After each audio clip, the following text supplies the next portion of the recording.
Hello there. Well, we've spent some time really getting to know Lamia very well, and now on to lesson 9, where we're going to be considering the place of Lamia in relation to your other tragic texts, and really getting to grips with how you can use this poem in your responses as well. Okay, so this is lesson 9 of 10, penultimate one. Let's do this.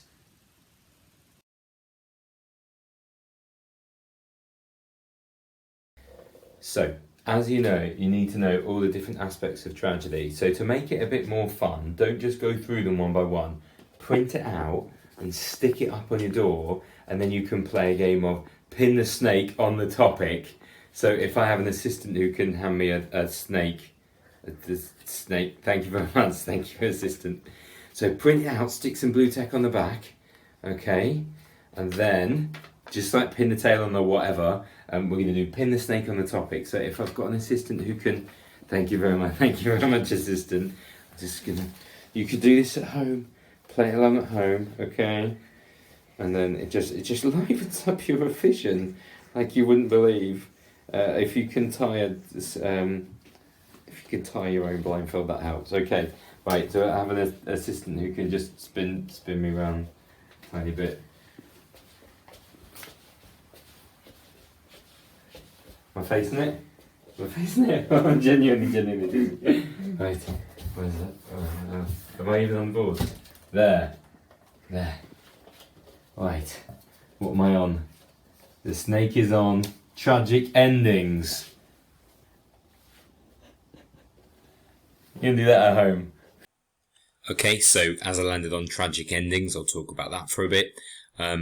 Tragic ending of a tragedy, you know how it's going to end in death, of course. Comedies end in weddings, tragedies end in death. Everybody knows that, even if they're not studying a module like this.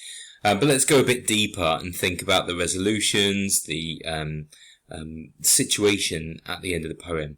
So because Lamia came in and disrupted everything, really, in Corinth for Lysias, and brought her kind of supernatural, strange, otherworldly, God-affected lifestyle, at the end you could argue that there has been some kind of restoration of the social order at the end. You know, Apollonius has allowed things to go back to normal. Does that mean then that effectively we're looking at a warning here? That it's a warning that if you mess things up, you'll be found out and it will be, end very badly, of course. I mean, Keats was trying to shake things up and trying to write different poetry. And in that respect, he was kind of slapped down by the critics to some extent. So perhaps is there a version of that that's going on within the poem as well, that you can try to fight the social order and do something different, but actually that rebellion that Lamia brings ends up just being back into the natural order by the end. Quite a futile interpretation there, really, of the ending of the poem. But there you go. So you can do that same kind of thing for all of the other tragic aspects from AQA. And it's just about, now you know the poem, thinking what you think about it. I can feel some massive mind map diagramming on as you go through all the different aspects on that slide. Okay. So now we're going to take our thinking from just being about Lamia or just being about Keats and try to position it within the bigger tragedies of this module. So thinking about Death of a Salesman as well. So imagine for a second then that you get an essay question that's something about fate. Okay, so just to help you, I'm going to give you the first bit of this really. You might argue in terms of a question on fate that Willy Loman, Death of the Salesman, he chooses his own fate and he stubbornly rejects the help that he's offered. You might use examples of Charlie or even of Biff there, in talking about the help that he could be getting. And that suggests that Miller thinks that we are in control of our own destiny. That's the real tragedy for him. That we make the wrong decisions and we're stuck within this kind of mental framework that Willie is stuck inside. Okay? Now imagining you're arguing that then for Death of a Salesman, what would you argue in terms of Lamia then? Are we in control of our destiny in the same way? Is that the tragedy, or is the tragedy something else? Okay, so spend a couple of minutes thinking about that, jotting it down, and seeing how well it tallies with what you would say about Death of a Salesman there. Let's take on some big questions again now then. Let's look at some big questions.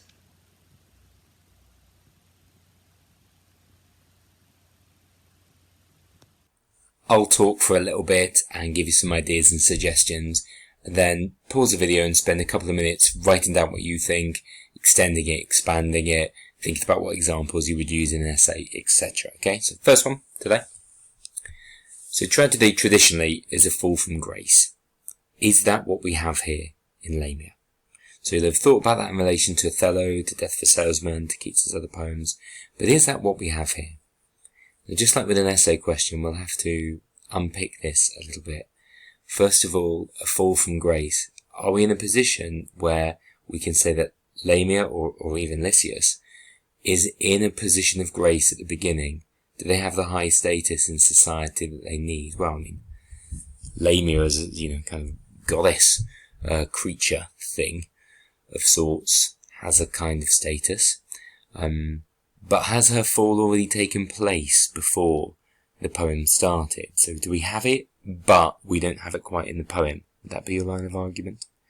Lysias obviously is a scholar, he's a good guy, he's intelligent, he's attractive.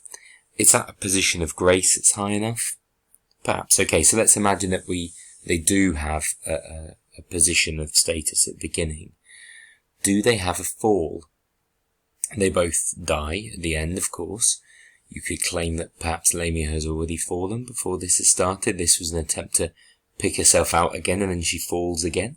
So perhaps you'd want to say this is kind of a second fall for that character in her existence.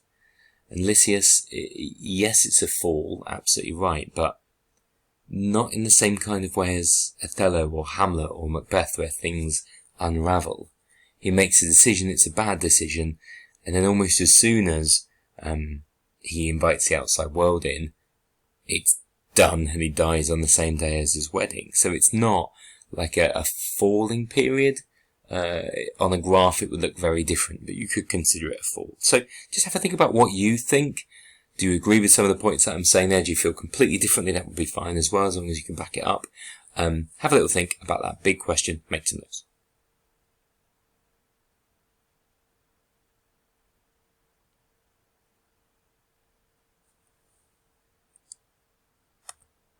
Your next big question then.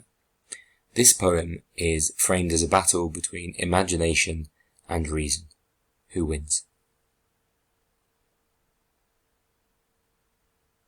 Okay, so imagination and freedom, passion, poetry, all those things wrapped up into the character of Lamia. And reason, of course, never been as clearly represented as it has by Apollonius, probably in all of literature. He just absolutely is a personification of equality. So you have Lysias, who perhaps is caught in the middle between the two of them here, the passion for Lamia and the scholarly, intellectual, more sensible approach of Apollonius to life. Who wins?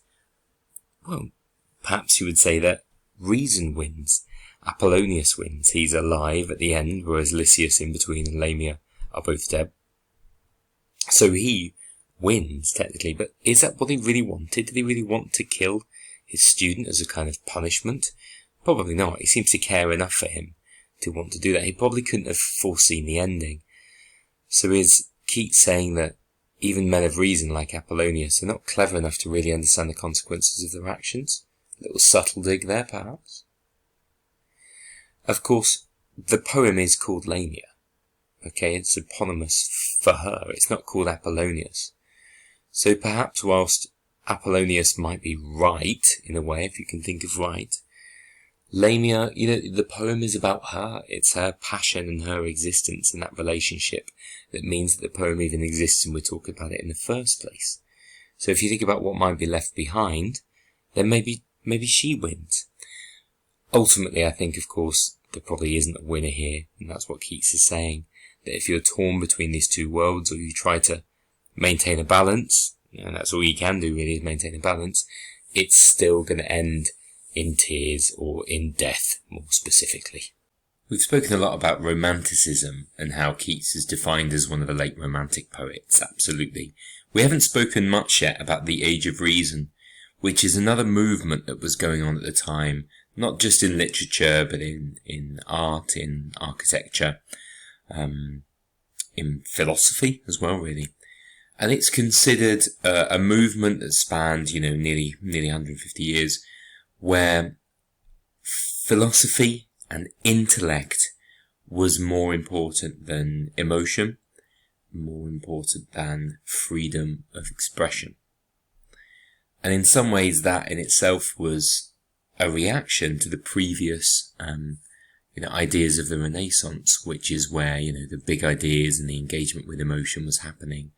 So you get this kind of loop being formed in literature where one movement is a reaction to the previous one. But the thing about Keats is that he doesn't really suit the Age of Reason himself. In fact, he repeatedly condemns reason, logical thought in Lamia. Where does he do that? How does he do that?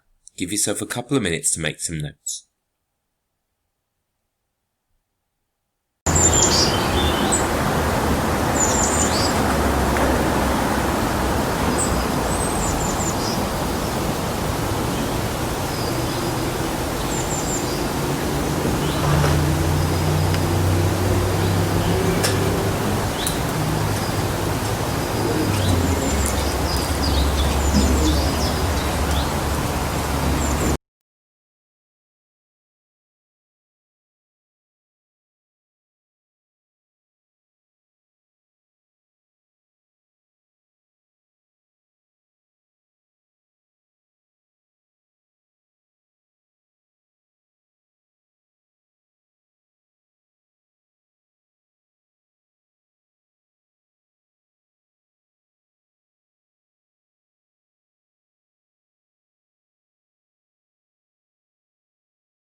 So it is, of course, in Apollonius that you see this most. If you think about Keats as being a romantic poet, he was rebelling against the cold-hearted rationality of the Age of Reason. And if you think of that cold-hearted approach, he literally personifies that into Apollonius. Yeah, he creates a character that is pure logic, pure reason, detached cold philosophy, and he embodies him, he personifies him as Apollonius, this joyless old man who brings about the death of the happy couple. He ends their love, basically he ends their passion and their freedom as well. With this being a closed book exam, you're going to need to know some key quotations to go in with. Now, as I've said from the start, be sensible. This is a massive poem. You're not going to know every bit of it. That's impossible. So the quotations that you need to know are going to have to be related to tragedy, so you can use them when you're constructing an argument. And it's got to be that way round. Okay? You have to have the quotations at your disposal to prove your points, not let your argument be led by the quotations that you know. I know that kind of sounds obvious, but it's incredible how many times people try to shoehorn in a quotation that doesn't matter or isn't relevant to what they're trying to say, just because it's one that they know or they feel they want to use. Okay? So it's got to be tools at your disposal to use within your argument. Okay, let's have a go at this activity here then.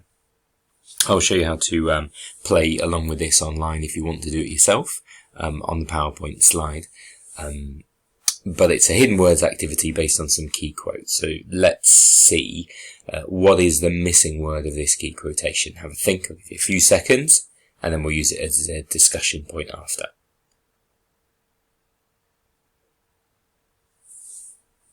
Yeah, of course, it is Upon a Time, the very beginning of the poem that sets it up as a fairy tale setting. Appropriate for Keats. He loved that kind of excitingly different but impossible world to have happiness in. So although it sounds like a kind of happy, childish beginning, actually it's just a way of suggesting how unattainable true love and romance and the continuation of passion is. Okay, next one. What are the dreams of gods?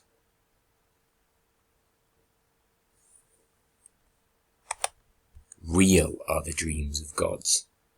Keats very much felt that, for mortals, there wasn't a great chance of complete happiness, but only people like Hermes, the gods, the other people, they could achieve true happiness in their relationships and in their lives. As a man whose family were completely stalked and destroyed by TB, he would know that there isn't any such thing as true happiness, and that permeates all of his work. Next. Nor grew they something as mortal lovers do.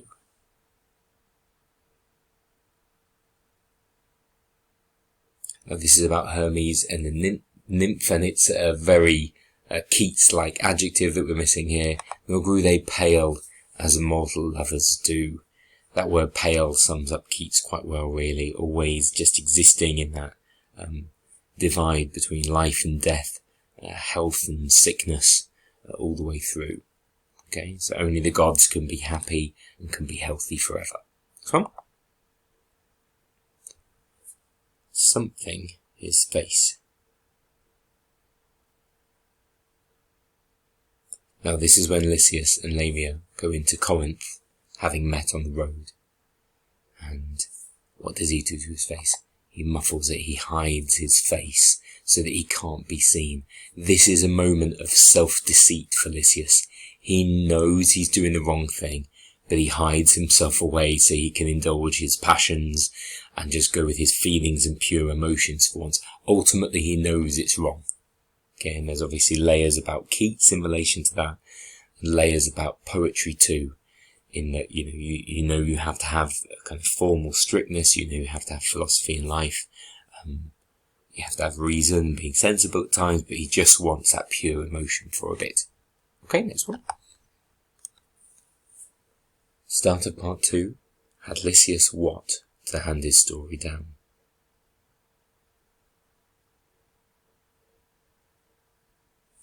Yeah, of course, Lysias lived to hand his story down. Very unusual to be told halfway through, like exactly halfway through, oh, this character's going to die here.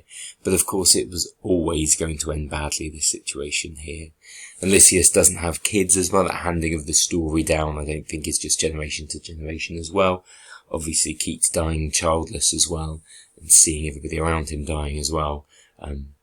Pretty brutal thought process going on for Keats there, but at the same time he has handed his stories down, hasn't he, through his literature. So there you go. Next one. You have what me? Where am I now?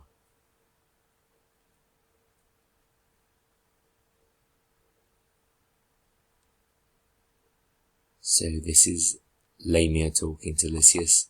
You have deserted me. So when they were in their blissful, happy moments, and he chose to think about the outside world for a second, and that was it. That was the first kind of crack appearing in their relationship. These happy days can't last forever.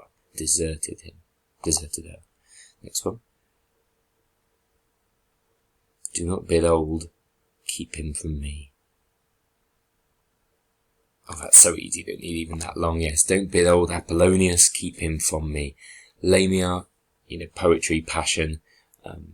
She knows that she doesn't want him there because his logical approach, his knowledge of her origins, is going to be her downfall. Next one. Do not all charms fly at the mere touch of cold?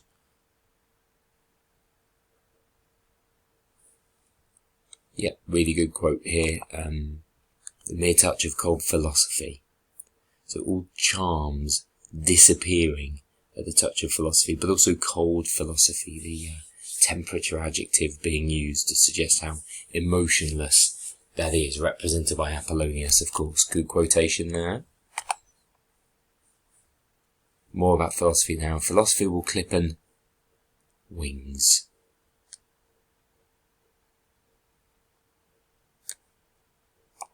An angel's wings, of course. And if you think about Lamia as being the angel here, perhaps Fanny as being the angel to Keats, but also perhaps Keats as being the angel whose passion and spirit and imagination in his poetry is slightly clipped by the critical reactions and structures that he has to write in the early 1800s, perhaps clipping his wings, restricting him, stopping them from flying.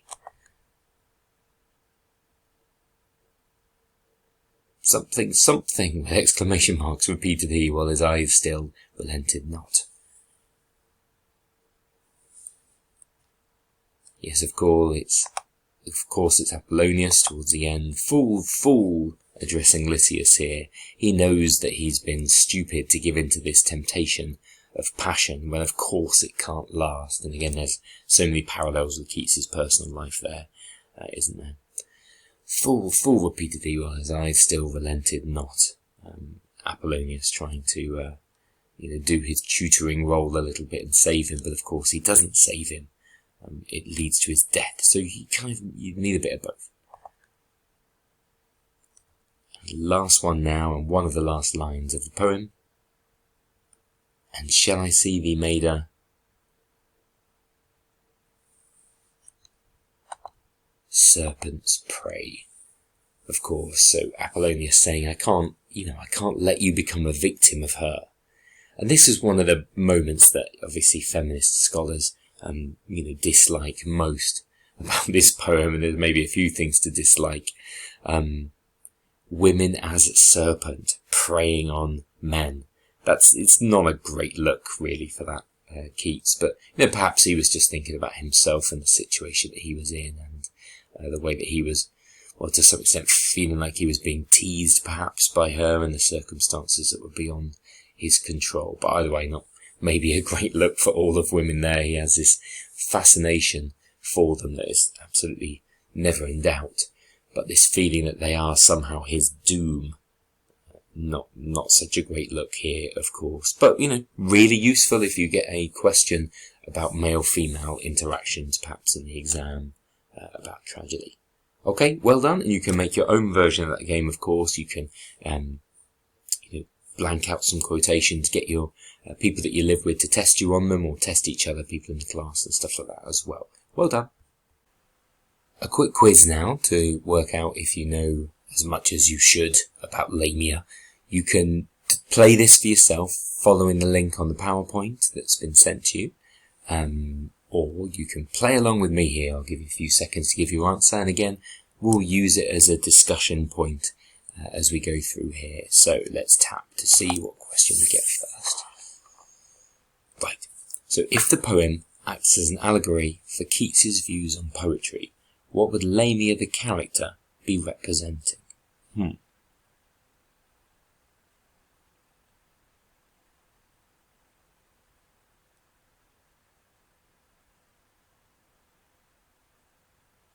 So I wonder what you said. Would it perhaps be that she represents freedom, imagination? She represents pure poetry itself, the ideas that shouldn't be tamed. They would be pretty good answers, I would say there, with Apollonius trying to tame them really as we go through the poem. Okay, so Keats again, he says, poetry should come as naturally as leaves to a tree, or it shouldn't be written down at all. And I think Lamia, with her almost reckless freedom and passion, represents what Keats would like poetry to be. But it can't be, of course. Next one.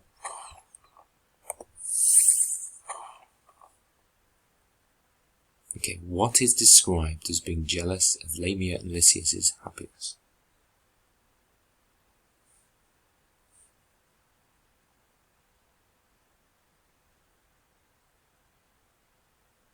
So the clue here is that word what rather than who. You can make an argument perhaps that Apollonius is jealous of their happiness, but no, the answer here is love. Love itself is jealous of them. That's how incredible their relationship is. It's a very Keatsian thing to do. Next one. Can you remember why Hermes can't find the nymph?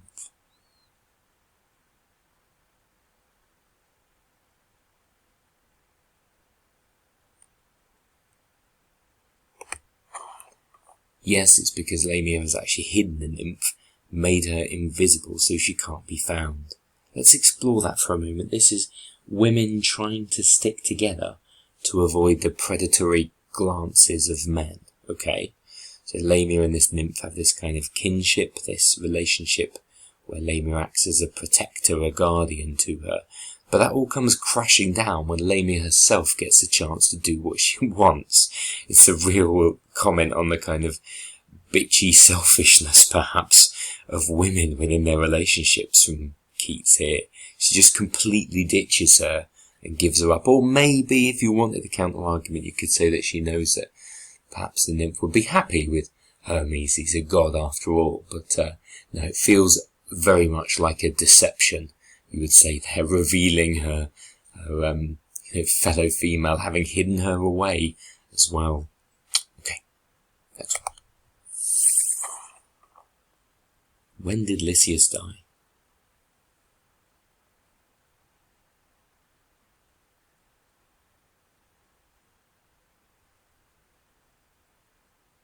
Of course, unlike Shakespeare, who dramatically died on his birthday, Lysias died on his wedding day, that very same night. There can be no life for him without Lamia. There can be no life for anyone without passion. And when you've seen that kind of love. But of course, he brought around his own fate, didn't he, really? Next one. Now this time then, if the poem acts as an allegory for Keats's personal relationships, who would Lamia be representing?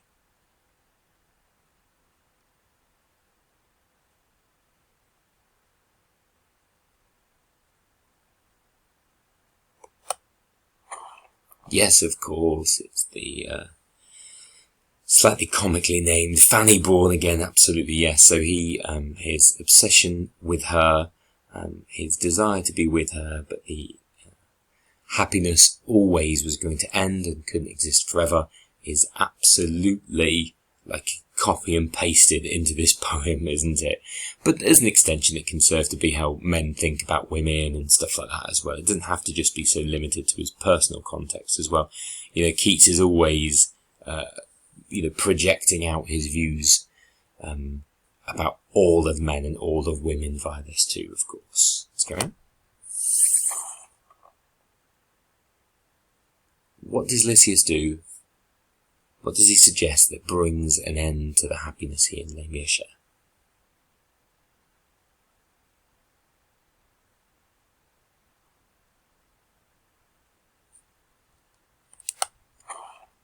Marriage, of course, yes. His suggestion that she should be shown off, he should be able to show her off to everybody in Corinth, actually brings around their downfall. If it could just be them together forever, that would be fine. I'm sure a lot of couples felt like that in the 1800s. It was still very strict, requirements about who you could and couldn't marry. That was the case for Keats and Fanny, of course, but it was the case for a lot of people too. If you could just get two people in love to stay in love forever and do whatever they wanted, regardless of what families, society, friends, the outside world thought, that would be fine. But you can't. In those days, you can't to some extent these days as well, I guess. But you have to be working within a system, and it's the suggestion of marriage that brings an end for them.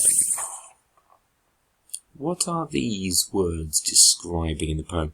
Torture, anguish, sorry about the typo, and spoilt. Those three words are direct quotations from which section of the poem?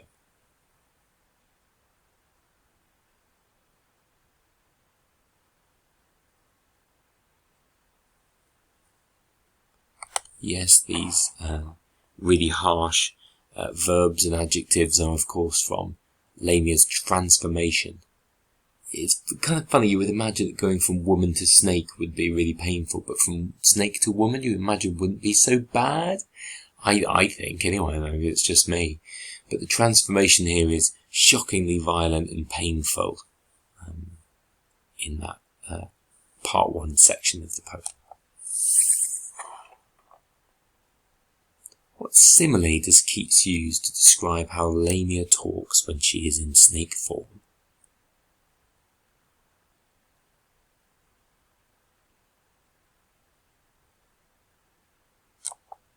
Yeah, she speaks as through bubbling honey, this very luxurious and seductive description there. Good. What animalistic term describes the guests who come to the wedding?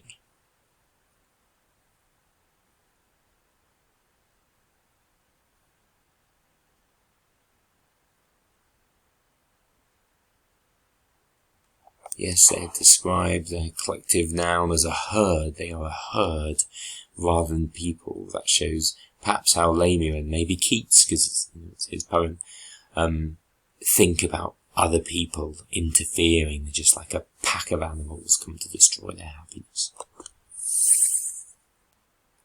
Lamia is originally a character from what?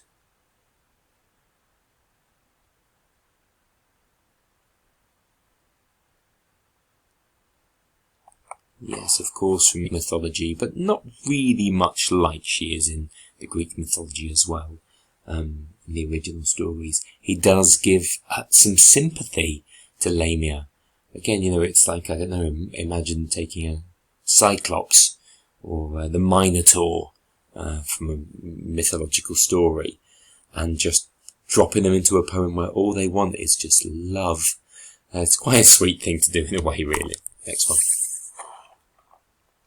Why is it so surprising that Lysias would do something so stupid to bring around his own doom? Why is that surprising? Aren't all men stupid?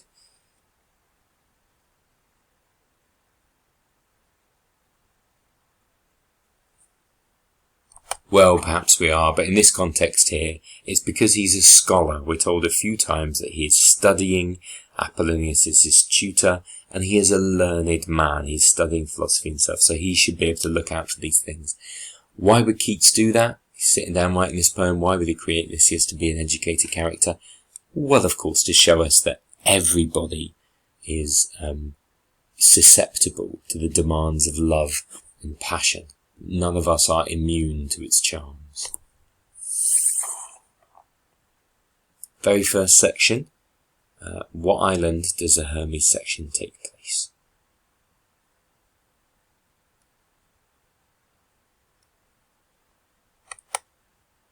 Yep, later on we're in Corinth, but here we are in Crete this time. Well done if you got that right.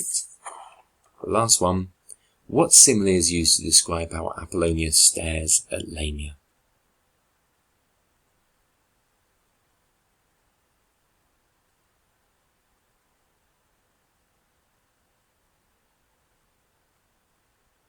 His gaze is described as being like a sharp spear. I think that's a brilliant simile to describe how it kind of punctures their bubble of love there. Okay, well done if you got all of those right. And again, this is something that you can do, testing yourself with other people in the house, testing each other, just to get to know the poem really well before your exam when it comes around. Bravo. Let's finish lesson 9 by having a think specifically about structure. Again, we mentioned this briefly at the very beginning. Let's think about some of those decisions that the writer uses here and why they're particularly good choices for a tragedy. So we're keeping our tragedy hats on. First of all, Keats uses prolepsis, foreshadowing, from the outset and throughout the poem. Secondly, there's a weird section with Hermes in at the beginning that Lysias isn't in. He's not privy to. He doesn't know any of that from Lamia's story. The denouement, the ending, the tying up of the loose ends is surprisingly blunt. Finally, Keats sets this poem about this famous Lamia figure from Greek mythology after her story is already concluded. Okay, jot those down, make a few points about each of them, pause the video, and I'll talk you through them in a moment.